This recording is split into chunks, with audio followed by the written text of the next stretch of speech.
What happens when the galaxy's most advanced civilizations can't stop an alien invasion, but humans can? The Galactic Council chamber on Nexus Prime was a spectacle of crystalline spires and shimmering light, but the atmosphere was thick with tension, a stark contrast to its beauty.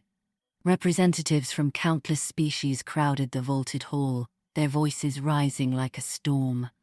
Emergency session lights pulsed red throughout the chamber, casting ominous shadows on the faces of delegates who had traveled from across the galaxy for this unprecedented crisis meeting. Establishing a blockade hasn't stopped them, a sleek, green-skinned Exilon delegate explained, his multiple eyes wide with fear. They're consuming entire systems. We're losing worlds, one by one. The Kepler 442 system fell just 6 rotations ago, 12 billion cells gone. The chamber erupted in horrified gasps and panicked chatter. Holographic displays materialized around the podium, showing star maps with entire sectors marked in ominous red. Consumed, devoured, lifeless. Ambassador Zektar, six-armed and dignified despite his obvious exhaustion, banged a fist on the podium, sending a ripple through the assembled beings. His usually pristine ceremonial robes were wrinkled, evidence of sleepless nights coordinating the failing war effort. We must act decisively. The Kythara's reproductive rate is off the charts. Our elite military forces have failed against them. We need a new approach, and we need it now. Admiral Vexkin of the Galactic Defense Force stepped forward, his chitinous exoskeleton scarred from recent battles. Honorable delegates, I've lost 3 entire fleets to these things. Our plasma cannons barely slow them down, and their acid blood eats through our hull plating like it's made of paper. They adapt to our weapons faster than we can deploy them. What about the Crystalline Collective's psionic weapons? Called out a delegate from the back. A tall, translucent being materialized partially, their voice echoing with harmonic resonance. Our mind shavers had no effect. The Kythera consciousness is alien, incomprehensible. We cannot touch their thoughts because they think as one massive entity. Perhaps we should consider alternatives. A timid voice piped up. It belonged to a small, fluffy creature from Pacifica, a planet known for its passive inhabitants. Maybe a peace offering, cultural exchange. The chamber fell silent for a moment before erupting in bitter laughter. Peace? With a species that eats civilizations. Zektar roared back, exasperated. Delegate Flufferer, they don't negotiate. They consume. They've devoured the art galleries of Athena Prime, the libraries of New Alexandria, the nurseries of the gentle worlds. We are not negotiating with pests. The crowd erupted into a frenzy of panic and debate, voices overlapping in a cacophony of fear and desperation. Some delegates were already preparing to evacuate their home systems. Others spoke of last-ditch suicide attacks. The usually dignified council chamber had descended into chaos, but one voice broke through the tumult with a calm authority that somehow cut through the noise like a blade. I have a solution. All heads turned, some rotating completely around, others sprouting additional eyes, to see a tall figure step forward. Commander Jake Reaper Morrison of the Earth Extermination Company stood at ease, arms crossed, a cocky grin splitting his weathered face. His uniform was a patchwork of faded military insignia and grease stains, seeming almost underdressed compared to the high-tech garb of the councillors. A cigarette hung from his lips despite the no-smoking regulations. Behind him stood his team. Sarah Chen, a xenobiologist whose lab coat was somehow both pristine and practical. Sergeant Rodriguez, carrying what appeared to be primitive projectile weapons. And Dr. Singh, whose medical bag looked suspiciously like a toolbox. Humans, Zektar said, narrowing his eyes. The name was spoken with the same tone one might use for an unpleasant rash. You offer pest control? Exactly. You've got a bug problem, and we're the exterminators. Jake replied, his voice steady. He took a long drag from his cigarette and blew the smoke toward the pristine air recyclers. Let me guess. Your fancy tech didn't work against the Kaifara. They're just oversized insects with a nasty bite and an attitude problem. Murmurs of disbelief swept through the chamber. Several delegates were frantically consulting their translation devices, certain they had misheard. What makes you think your primitive methods will work where our most advanced weaponry has failed? Another delegate scoffed. This one was from the Techno-Union, beings who had replaced most of their organic components with quantum processes. Jake chuckled, ash falling from his cigarette onto the pristine floor. You mean our primitive methods like flamethrowers and bug spray? You should see what we deal with back on Earth. We've got spiders that can eat your face, snakes that can kill you in seconds, and something called a honey badger that literally doesn't give a damn about anything. We handle pests like it's a Tuesday morning chore. Pests? Zektar asked, incredulity flashing across his multiple faces. You call the galaxy-consuming Kaithara pests? Sure. Just part of life, Jake said, shrugging as if discussing the weather. You know, like wasps, but bigger. I mean, we've dealt with worse in Australia. Ever heard of a drop there? No? Well, count yourself lucky. Sarah stepped forward, pulling up a holographic tablet. If I may, Honorable Council, Earth is what the Galactic Survey classified as a Class 12 death world. Everything on our planet is either trying to kill us or eat us, sometimes both. We've been dealing with hostile biology for our entire evolutionary history. Not everything can be handled with a swatter, Commander. Zektar replied, though a hint of curiosity crept into his tone. True, Jake agreed, grinning wider. Sometimes you need a bigger swatter. Give us the green light, and we'll show you how to handle those Kithara. Just point us to the nearest infestation, and we'll take care of your bug problem. Dr. Singh spoke up for the first time, his accent thick but clear. Also, we brought snacks. Are you aware that humans consume ethanol as a recreational drug? Fascinating species, really. The council exchanged glances, uncertainty palpable in the air. Desperate whispers filled the chamber as delegates debated in hundreds of different languages. Admiral Vexkhan stepped closer to the human delegation. Your confidence is admirable, but these creatures have destroyed fleets that took centuries to build. What exactly do you propose to do that we haven't tried? Jake stubbed out a cigarette on the council podium, leaving a small scorch mark. Well, for starters, we're going to treat them like the bugs they are instead of some mystical galaxy-ending threat. See, the problem with you folks is that you overthink everything. Sometimes the best solution is the simple one. Simple? The Techno-Union delegate's mechanical voice modulated with what sounded like electronic laughter. We have deployed weapons that can crack planets. We have used temporal disruptors and dimensional phase cannons. Yeah, and how'd that work out for you? Rodriguez interjected, his Brooklyn accent cutting through the diplomatic atmosphere like a chainsaw. Sometimes you don't need a planet cracker. Sometimes you just need to know where to hit 'em. The chamber fell silent again, but this time it was thoughtful, rather than panicked. Fine, Zektar finally said, his voice heavy with the weight of desperate hope. But your methods better work. We can't afford to lose another system. If you fail, there may not be anyone left to remember this conversation. We won't fail, Jake replied, his casual demeanor suddenly shifting to something harder, more professional. Earth doesn't produce failures. We produce survivors. As the council authorized the operation, chaos erupted once again. But this time it was organized chaos. Communications arrays lit up as delegates contacted their home systems. Emergency supply lines were being established. For the first time in months, there was something resembling hope in the air. The human staging area was a study in organized chaos, where the galactic forces maintained pristine, sterile preparation facilities. The humans had created something that looked more like a cross between a military base and a particularly well-armed garage sale. Crates of ammunition sat next to coolers full of beer, High-tech scanning equipment shared table space with what appeared to be modified gardening tools. The smell of gun oil mixed with the aroma of someone cooking breakfast on a portable grill. "Rodriguez? Inventory report." Jake called out as he inspected a rifle that looked like it had been cobbled together from spare parts.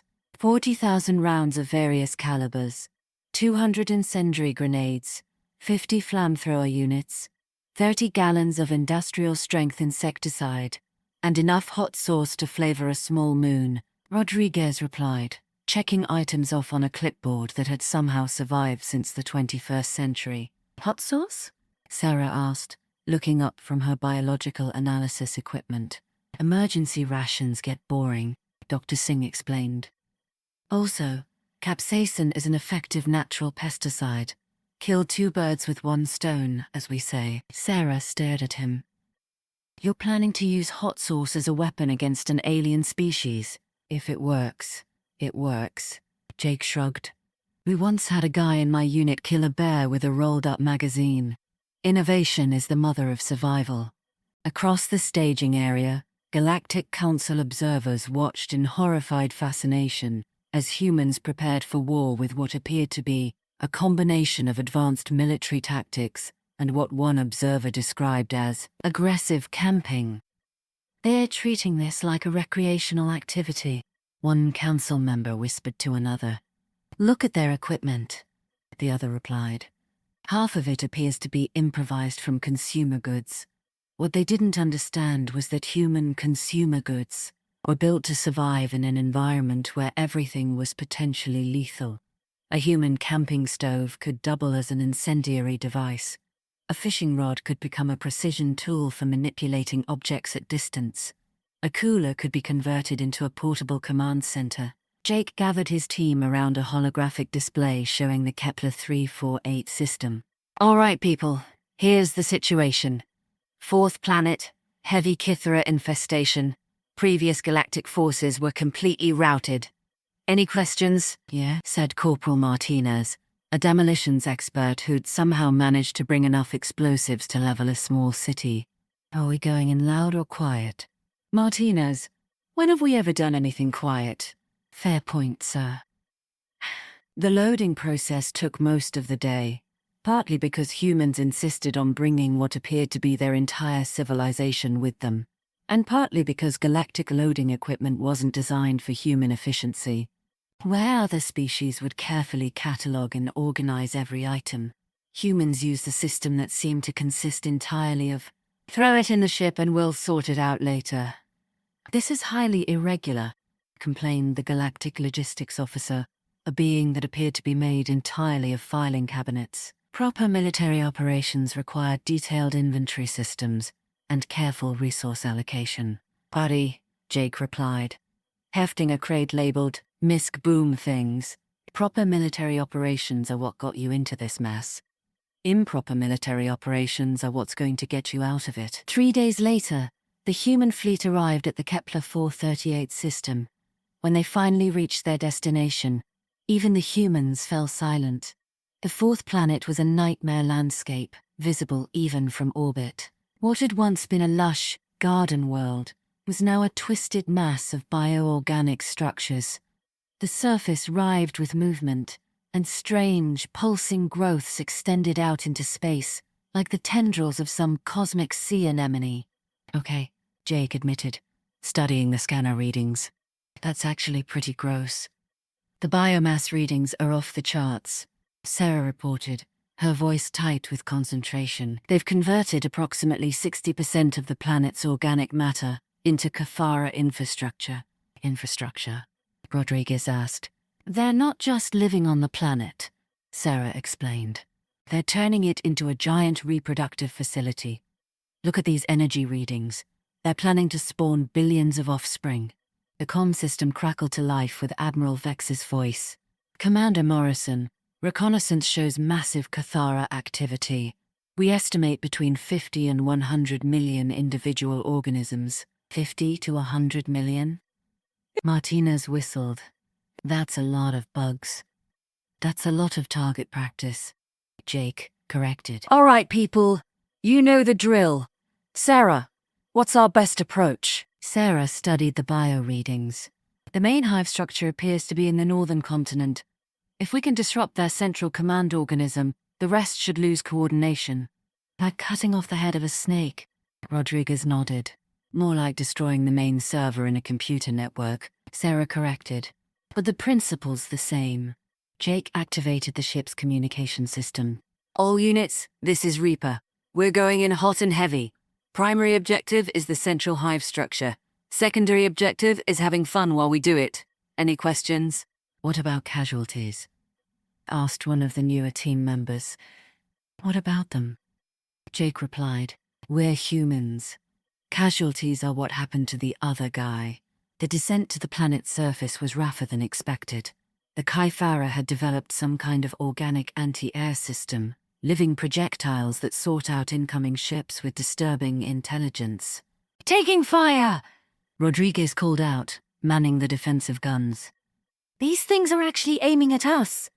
Well, that's rude, Jake replied, banking hard to avoid a particularly large bioprojectile. Sarah, please tell me you've got something for this.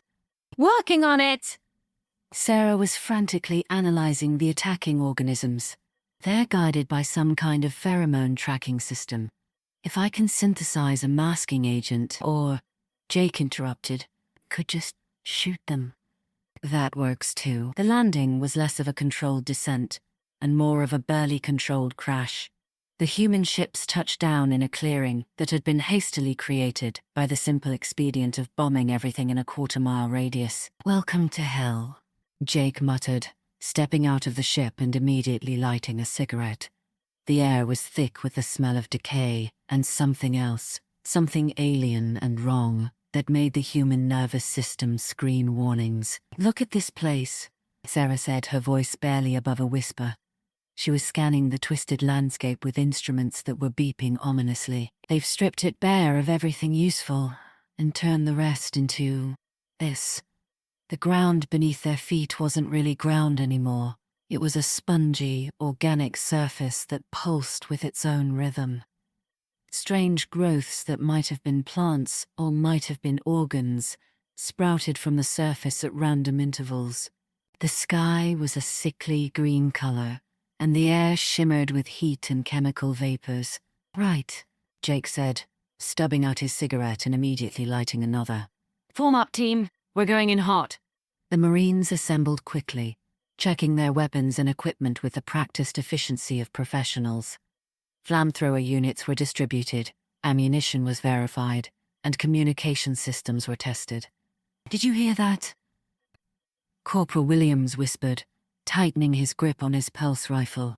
A low chittering sound was echoing across the landscape, rising and falling in waves. Sounds like dinner conversation. Jake replied, a grin creeping back onto his face despite the oppressive atmosphere. Hope, they're not talking about us. Sir, Martinez interrupted, pointing toward the horizon. We've got movement. What appeared to be a living wave was approaching across the twisted landscape. Thousands, no, tens of thousands, of Kythera were pouring over the ridgeline, their chitinous forms glistening with acidic secretions. They moved with disturbing coordination, flowing around obstacles like water while maintaining perfect formation. Well, Jake observed, that's moderately concerning. The first wave hit them 30 seconds later. The sound was indescribable. Imagine the screech of metal on metal, mixed with the buzzing of a million angry wasps, filtered through the nightmares of everyone who'd ever been afraid of insects. The Kythara didn't just attack. They announced their presence with a wall of sound that was probably audible from orbit. Fire! Fire! Jake shouted, and the clearing erupted with the distinctive crackle of human energy weapons. But these weren't the elegant plasma beams favored by galactic militaries. These were crude, brutal, and devastatingly effective projectile weapons that turned Kythara chitin into very expensive confetti. Look at that, Jake laughed, dodging to the side as one of the Kythara lunged at him, only to find itself perforated by a burst of high-velocity rounds. They're not so tough after all. The first wave of Kithara fell, but they kept coming.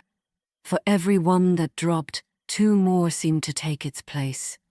Their acid blood hissed and steamed where it hit the organic ground, creating small craters that filled with noxious vapor. "Keep moving!" Sarah yelled, her voice rising above the chaos. She was simultaneously coordinating the battle and analyzing the enemy, her scientific mind working even in the middle of combat. "They're regrouping. We need to cut off their pheromone signals." Rodriguez was laying down, covering fire with what appeared to be a modified machine gun that fired explosive rounds. "How many of these things are there?" "All of them, apparently," Williams replied, emptying his rifle into a cluster of Kithara that were trying to flank their position. Sarah began setting up a device that looked like a cross between a radio antenna and a bug zapper. "This should emit a frequency that disrupts their communication network," she explained, even as she ducked to avoid a spray of acid blood. The Marines formed a protective perimeter around her, their weapons creating a continuous wall of fire. The Kithara pressed forward relentlessly, but human stubbornness proved to be their equal. Where other species might have retreated in the face of such overwhelming numbers, the humans simply dug in and kept shooting. "Reaper, we're getting overwhelmed!" William shouted, panic creeping into his voice as his ammunition counter dropped towards 0. "Hold the line! We've dealt with worse!" Jake shouted back, his confidence absolutely unwavering. This wasn't bravado. This was genuine human optimism in the face of impossible odds. "Remember the siege of Kabul? Remember Detroit? This is just another day at the office." Dr. Singh was moving through the battle line with medical supplies and encouragement. "Drink water," he called out. "Stay hydrated. Dehydration kills more soldiers than enemy fire." "Doc, now's not the time for health tips," Martinez yelled, tossing a grenade into a group of advancing Kithra. "Now is exactly the time," Singh replied, injecting a wounded Marine with something that made him immediately perk up and return to firing. Optimal health is optimal performance. The Kithara were adapting to human tactics with disturbing speed. They began spreading out, using hit-and-run attacks, trying to exploit gaps in the human defensive line. But they had made a crucial error. They were trying to outthink humans, and humans didn't fight by thinking. They fought by reacting, adapting, and being too stubborn to die. "Sarah, any time now would be great!" Jake called out, reloading his weapon with practiced speed. "Almost there." Sarah activated the device, and suddenly a wave of electronic interference swept across the battlefield. The effect on the Kithara was immediate and dramatic. Their perfect coordination collapsed into chaos. Individual Kithara began wandering in circles, bumping into each other, clearly confused and disoriented. "Now, set them ablaze!" Jake ordered, and the Marines unleashed hell upon the disoriented Kithara. Flamethrower units advanced, turning confusion into cremation. "Look at them run." Martinez laughed, targeting a retreating group of Kithara with his grenade launcher. "Yeah, just like cockroaches when you turn on the kitchen light," Jake added, his wicked smile visible even through the smoke and chaos. But the celebration was premature. Even as the immediate wave of Kithara fell back, more were approaching. The horizon was dark with movement, and the chittering sound was growing louder again. "Sir," Rodriguez reported, "we've got bigger problems incoming." Through the haze of battle smoke, something massive was approaching. It was roughly the size of a small building, covered in the same chitinous armor as the smaller Kithara, but bristling with what appeared to be organic weapons systems. "Well," Jake observed, taking another drag from his cigarette, "that's new." The creature, later classified as a Kithara heavy assault form, opened fire with streams of acid that dissolved anything they touched. The Marines scattered, seeking cover behind the twisted organic growths that dotted the landscape. "Conventional weapons aren't working on that thing," Williams reported, his rifle rounds bouncing harmlessly off the creature's armor. "Then we get unconventional," Jake replied. He turned to Martinez. How much explosives did you bring? Martinez grinned, an expression that would have terrified anyone who knew him well. All of them, sir. Perfect. Sarah, I need a weak point on that thing. Sarah was already scanning the creature with every instrument she had. The joints between armor segments appeared to be less protected, and there's some kind of sensory cluster near what I think is the head. Good enough, Jake decided. Martinez, you and Rodriguez circle around to the left. Williams and I will keep it distracted. Sarah, keep that jamming signal going. The battle against the heavy assault form was less like combat and more like an elaborate, extremely dangerous game of tag. The creature was powerful and well-armored, but it was also slow and relied on the same pheromone communication system that Sarah's device was disrupting. Martinez and Rodriguez managed to plant explosives at key structural points, while Jake and Williams kept the creature's attention with sustained fire. When the charges detonated, the effect was spectacular and extremely loud. The creature toppled with a crash that shook the ground for miles, but it wasn't dead. It was, however, immobilized and extremely angry. Finish it, Jake ordered, and 20 flamethrower units turned the fallen creature into the galaxy's most expensive barbecue. When the dust settled, the Marines stood amidst the charred remains of their enemies, breathing heavily but triumphant. The immediate area was clear of Kythera, but everyone knew this was just the beginning. Not bad for a day's work, Jake said, wiping sweat from his brow and immediately lighting another cigarette. Just wait until we hit their home system, Sarah said, her eyes gleaming with a mixture of scientific curiosity and human determination. That's where the real challenge will be. Dr. Singh was already moving among the troops, checking for injuries and dispensing medical attention. Excellent work, everyone. Minimal casualties, maximum enemy elimination. Very efficient. The communication system crackled to life with Admiral Vex's voice. Commander Morrison, our sensors show massive energy discharge from your position. What's your status? Status is bugs are dead. We're not, Jake replied succinctly. First contact was successful. Turns out they die when you shoot them enough. You've succeeded in your first encounter, came Zektar's voice, filled with something that might have been hope. But the Kythera are relentless. We need to move quickly to their home system before they can adapt to your tactics. Jake took a long drag from his cigarette, surveying the battlefield littered with Kythera remains. His team was already moving, checking equipment, preparing for the next phase. Rodriguez was whistling while he reloaded ammunition. Sarah was collecting biological samples with scientific enthusiasm. Dr. Singh was patching up minor wounds and offering everyone water. The Marines were joking among themselves, their spirits high, despite, or perhaps because of, the carnage around them. This was what they did. This was what they were good at, and they were just getting started.